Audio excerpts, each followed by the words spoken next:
Bismillah, Alhamdulillah, Wassalatu Wassalamu Rasulullah. This is Yusuf Estes, and we're talking on the subject in our series about clearing the fog, removing the misconceptions and misunderstandings that many people have concerning Islam and the teachings of Islam. In clearing this fog, it's the responsibility of the Muslims to properly present our case. Many times we have a specific question which is very harsh in its manner and nature, often attacking Islam and the things that Islam stands for. So it's important for us, first of all, to know the answer to the question, of course, but at the same time to realize what is the methodology or the manhaj for answering the question in the proper way according to Islam. Of course, we're going to say it's based on the Quran and the teachings of Muhammad, called the Hadith, sallallahu alaihi wasallam. Now, I want to give an example of a question in this particular series today and see what you would say if somebody asked you this. They come to you and they say, "You're a Muslim." You say, "Yes, I'm Muslim." "Okay, we heard about your God. Your God's called Allah, right?" You say, "Yes." "Well, you said this God is where? And how do you worship this God?" Because what we have observed from television and in magazines and newspapers is that there's this black box out in the desert. And it looks like you guys are bowing down to this black box. So we want to know, do you guys really worship a black box in the desert? That's usually the way a harsh question comes. It comes with a statement in it that's not true. So we get rid of the harsh statement first and tell them that that's not correct. We don't worship a black box in the desert. But if your question is, who do we worship? Then we're most happy to tell you who we worship. And why the focus on this black box in the desert, the Kaaba, what we're talking about there. Now, that's a fair question, and we would like to answer that. But by the way, when we're giving you the answer to the question, if you find yourself saying, "Gee, that's nice, I like that for me," or any of the things that we say seem to go along with your own nature and what you already believe, then are you going to be prepared to consider your position and begin to worship your Lord without any partners? Because you see, that's what Islam is really all about. It's about worshiping God, the one God of the universe, with no partners. At that stage, they're going to be saying, "What?" Because you're going to take them aback a bit. They're going to say, "What's he talking about? Sounds like he's trying to convert me or something." And in fact, we're not.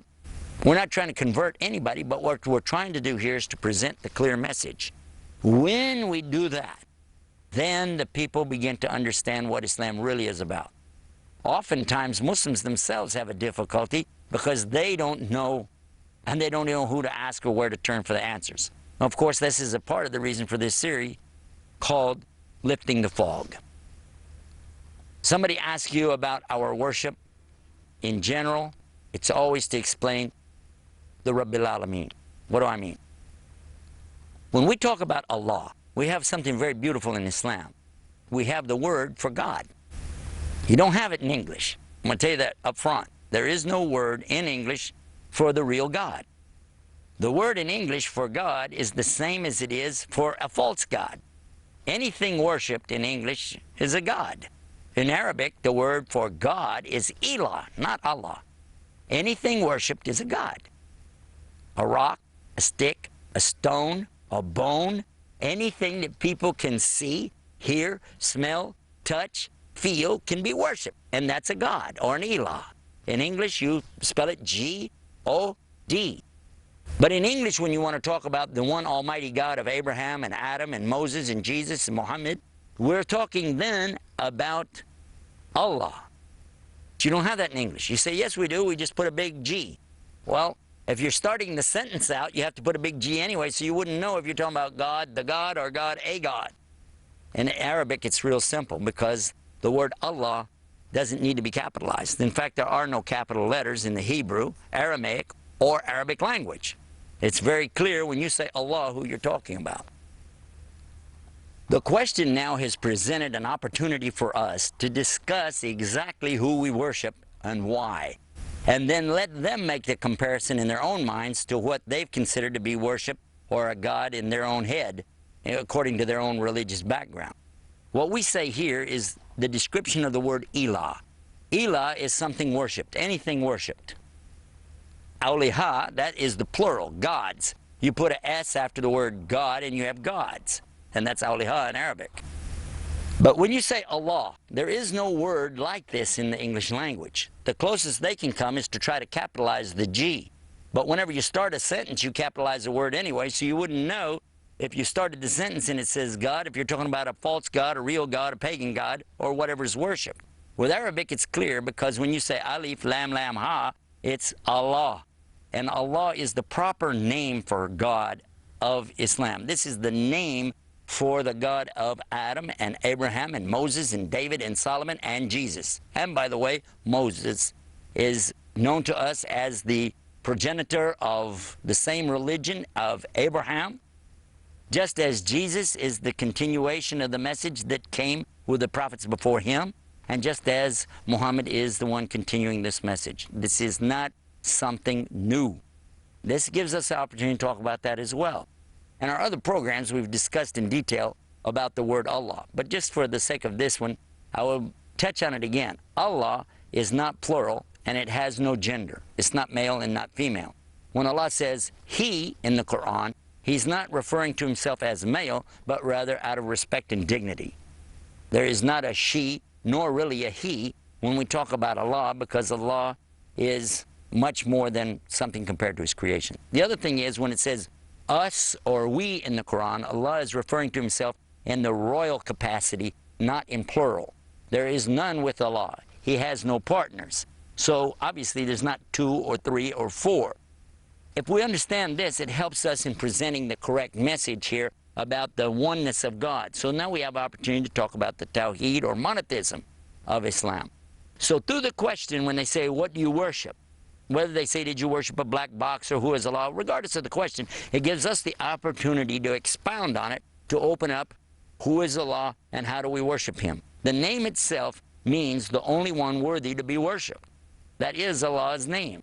And it works really nice when we break it down and show them how they can understand this. Now, when we talk about our comparison to what they have, it's important for us to remember we should never attack their beliefs, and we don't need to attack them. Let them hear what we have and let them make their own assessment. That's strong enough. When you show the truth of Islam, you don't need to attack somebody else's belief. They'll attack it themselves. The common sense, God is one. He has no partners. For a person who follows the religion of Jewish, or for the Christian, they say God is one. This is in their book. It actually says to them real clear, to know, O Israel, the Lord your God is one God, one Lord. It also tells them that you shall not make any partners with God. Thou shalt not have any other gods beside me. All of this points in the same direction that Islam is talking about one God. So this is very important. Another thing that we find is that they'll ask you, what about this God you have, this Allah? Is that the same God of Abraham? We don't think so. They'll say that. They'll say we don't believe it because this is not the God of the Bible. This is not the God of the Old Testament, the God of the New Testament. Some have even argued that this is something that was made up later. There was no word Allah until Muhammad came along and made it up. And this is actually in some scholarly works presented, non-Muslim of course, in the West. But in fact, there's a simple answer for that. There are Arab Jews today, and there are Arab Christians, just as there were at the time of Muhammad and just as there were at the time of Jesus. Peace and blessing be upon him. I want you to think about this. If there's a Bible in the Arabic language, what would be the word that they use for God? That would prove it right there. And by the way, I have 2, and you're welcome to check it out for yourself. You can go to any hotel or motel in the West, and there's a free Bible placed there by the Gideon Society. Take it out, open it up. In the very beginning of it, they're real proud of the fact that they've translated this word, God, and the message of God into all these different languages. The first language that they give an example of is the Afrikaans language. The second one they give an example of is called the Arabic language. And you can see it for yourself because they're translating the verse from John 3:16 that says, for God so loved the world, etc. You read it right there in the Arabic and it says it, Allah, Alif, Lam, Lam, Ha. The same is true of the Old Testament for the Jews. And I have looked at it myself. And on page 1 in the book of Genesis, I counted the word Allah 17 times. So if this is something new, it's made up, how come it's there in the Jewish book? How come it's already there in the Christian book? And in fact, this is the same name that was used by Jews and Christians at the time of Muhammad. And it was understood that when they said Allah, they meant the one and only God. This was clear to them as it should be to all of us. Now, this gives us a chance to introduce the subject of who is Allah. The next thing that we're going to be talking about is how do we worship Him. So we want you to stay tuned with us here on Clearing the Fog, Lifting the Fog, getting rid of the misconceptions of Islam and the message that comes with it. Stay tuned for more right here. Bismillah, alhamdulillah. This is the second part of our program in dealing with the subject of clearing away these misconceptions or lifting the fog with regard to the subject of who do we actually worship. And I want to give you now the example of what really did happen to us one time with this question about Muslims worshiping a black box in the desert. I was giving a talk similar to the one that I've been talking about here in a masjid in Toronto, Canada. After the talk, a gentleman came up to me and he said, listen, I want to ask you a question. Why is it you Muslims worship this black box in the desert? And I said, whoa, let's start from the beginning. And I actually went through the steps and asked the Muslims to listen how we answer the question. And I said to him, thank you for asking us about our religion. First of all, in Islam, we must always tell the truth, because if we don't, we can go to hell forever. The second thing is that we have the proof. Everything in Islam is recorded, it's documented, and it's preserved in authentic form so that there's no question about what was really taught 1400 years ago. And finally, a lot of times we have to clear up the question before we can answer it because it may contain within it something that's, well, incorrect. So we'll begin with that.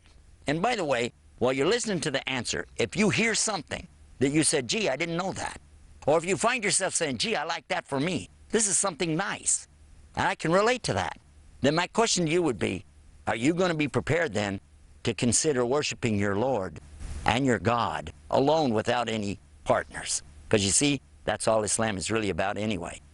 The gentleman looked at me and he said, huh? I said, yes. I'm just telling you that while you listen to the answer, if you find things that you really like, are you going to be prepared then to consider worshiping God, your God, on His terms? That's what Islam is about. He said, okay, go ahead. So then I give him the answer. And I began like this, by explaining that first and foremost, who is Allah? As we mentioned in the first part of the segment of this particular program today. We talked about who is Allah and why we worship Him alone. He has no partners. Then I came to the part about the black box. The black box is actually a place in the desert that's been constructed a long time ago and then maintained for century after century by the various tribes and descendants of Ishmael. He was surprised to learn that we know about Ishmael. I said, oh, of course. You see, Islam is teaching us about the sons of Abraham. Abraham has two sons, Ishaq, or Isaac as you call him, and Ismail, or Ishmael, as is mentioned in the Bible. These two sons are both descendants of Abraham. And both of them are predicted in the Bible to have many generations, many of their children. As many as the sand of the sea and as many as the stars in the heaven. And this is comparing one to the other. He agrees with me, he goes, yeah, and I said, okay. So just in the same way that we realize that Isaac had many descendants that came from him, and these are the ones that are referred to as the chosen to receive guidance, or the Yahud. So in the same way is Ishmael, or Ismail. He has also many descendants. When Abraham took his son Ishmael to the desert with his mother, so who we call her Hajar and you call her Hagar in the book of Genesis in the Old Testament. When they went to the desert, there was a place there, a specific place that was built up, that they built upon it this house of Allah, or Kaaba. And this has been maintained ever since until this very day. He said, oh, I didn't know that. I said, well, that's okay. Let me explain, too, that that's not the only house of Allah. There were other places where people worship God. And the Old Testament is famous for mentioning these booths that were set up for the prophets to worship there in these particular places.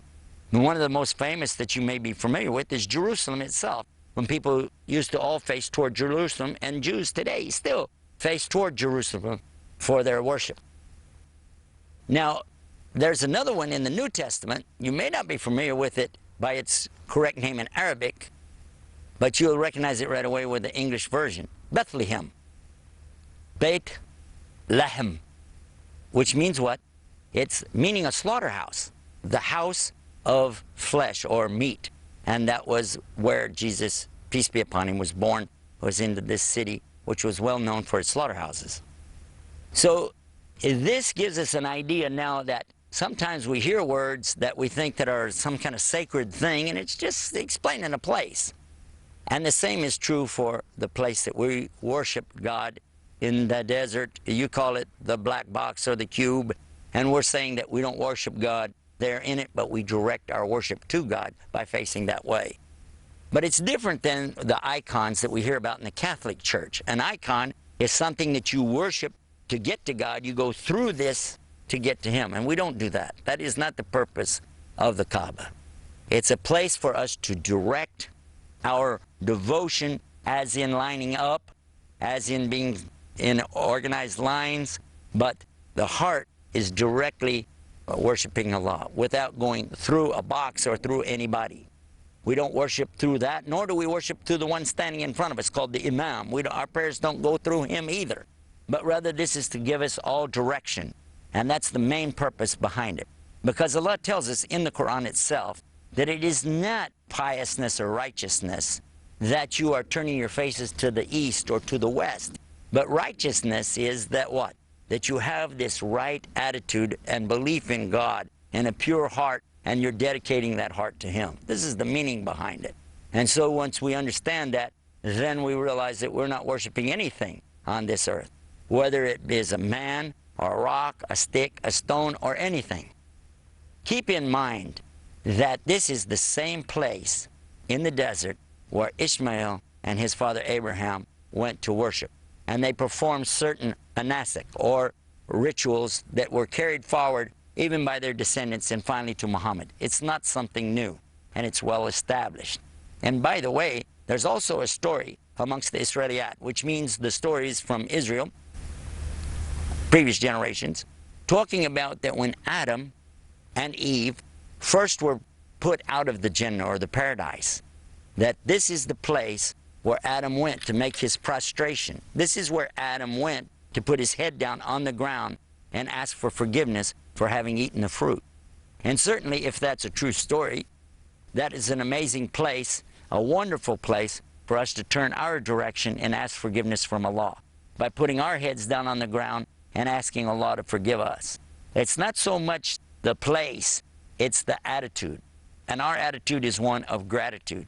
As Muslims, we put our head down on the ground to the Almighty, the one above. And in this position, with the head on the ground, lowering ourselves in front of Him, then we have done the most amazing thing. The human being who considers himself so proud and arrogant lowers himself before the Lord of the worlds, puts his head on the ground and asks Him, "Oh God, forgive me. Forgive me and have mercy on me." So this really gives us a chance to understand the marker, the place where we all face. We don't worship that, but we worship the God that created that and everything else. And we line up all together, uniting our hearts and our worship, and we all face the same direction wherever we are in the world. And this is something amazing that you only find in Islam. Because once a year, every year, the Muslims gather at this place, the Kaaba, in Mecca, to worship the Rabbil Alameen, the Lord of the worlds. We go there and we perform these rituals, and this is to remember and commemorate what Abraham and his son Ismail did centuries and millenniums ago.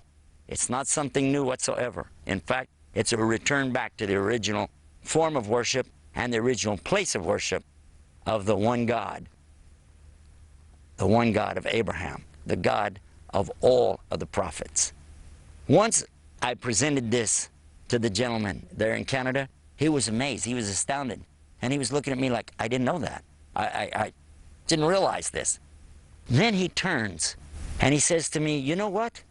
This makes sense. This is exactly what I've always believed, that there's only one God, and He doesn't have partners. I don't believe in 3 gods or 2 gods. I don't believe in a son of a God. I believe just in the one God.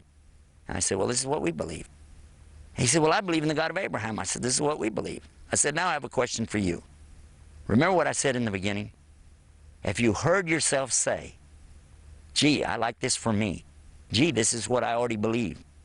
Would you be prepared then to worship your God and my God, your Lord, my Lord, alone without partners? He goes, yeah. I said, okay. And that gave us an opportunity right then to ask him if he's prepared to enter into Islam by explaining now the details of what is Islam. We talked a little bit about, of course, the belief or the Aqidah of Islam, and then we went to the 5 pillars of Islam. I explained to him that being a Muslim, you obey Allah, and one of the things Allah has asked us to do after entering into Islam, of course, is to make the Shahada, give the statement of La ilaha illallah. None is worthy to worship except Allah, and Muhammad ar Rasulullah, that Muhammad is his messenger, and as such, I'm going to use him as my example and follow his teachings. Understanding that, then I know that I have to begin to pray 5 times a day, called Salawat al-Khams, and I explained that to him. We talked about the fasting in Islam, that we have to, every year, fast the month of Ramadan. And then we talked about the zakah, and we spoke about the hajj to the Bayt of Allah, which is how the whole question came to begin with, talking about making this pilgrimage. And he asked me about that, and I said, the only ones who are allowed to make this pilgrimage are real Muslims. So the only way you could go there and really worship the Lord of the worlds is to be a Muslim. And he said, you know what, I really am ready to be a Muslim. And I understand it, I want to do it. So we gave him Shahada right there in front of the whole masjid there in Toronto, Canada.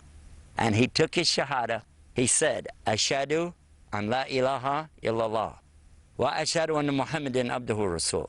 I bear witness in open testimony, there's none to worship except the one Almighty God, and he has no partners. And I bear witness in open testimony to the prophethood of all the prophets, starting with Adam and going to Muhammad. Peace and blessings be upon them all. He said it, and what means that in Arabic, Ashhadu la ilaha illallah, Ashhadu Muhammad Rasulullah. Today, I'm happy to announce to you and report that this gentleman has become a very fine Muslim. He married one of our Muslim sisters from Somalia, and together they're living a very good life as Muslims in Canada, helping other people to do what we're trying to do with our series right here, and that's to clear up these misconceptions and lift the fog that's been promoted out here about what is Islam and who are the Muslims. That's what our series is about. We'll hope you'll be back for more of this right here. This is something important for all Muslims to realize. It's our obligation, it's our responsibility to lift the fog and let people see the real Islam on real, easy, simple terms. This is your host, Yusuf Estes, and it's my pleasure and privilege to be with all of you on these subjects. We've got a lot more right here. Stay tuned for more right here. Till next time, Assalamu alaikum wa rahmatullahi wa barakatuh.